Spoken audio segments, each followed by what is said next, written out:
বসন্তকাল, মুখের রুচি থাকে না, মুখের স্বাদ চলে যায়, তার জন্য আনলাম এক ধরনের পাতা।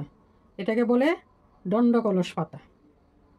এটা যেমন মুখরোচক, মুখের স্বাদ ফিরাই আনে, পেটের জন্য উপকার। নিলাম কড়াইয়ের মধ্যে সাদা তেল, লবণ, পরিমাণে হলুদ, কারণ এটা একমাত্র শরীরের উপকারের জন্য, যার লেগে হলুদটা আমি কমাই দিই। এইবার দিয়া দিতেছি ধুইয়া রাখছি সুন্দর করে এই পাতাগুলো। তোমরা এখানে এই পাতাগুলোরে কি কোয়া হয় কমেন্ট করে জানাইবা।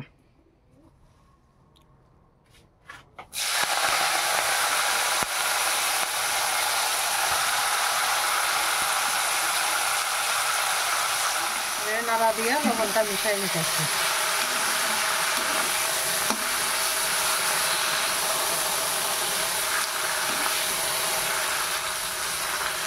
লবণের পরিমাণটা কম দিলাম, কারণ পাতাটা মধ্যে দেবে না, কম নেবে।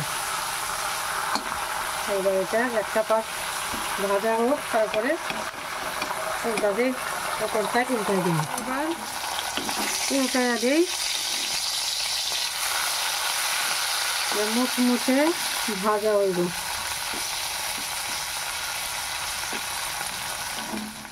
মুচমুচে এই দণ্ডকলস পাতা ভাজা হয়ে গেল। এবার এটা নামাই নিতেছি। এটা রং খান দেখা ভাববেন না যে এটা ফুইরা গেছে, এটা কালারটা এরকম।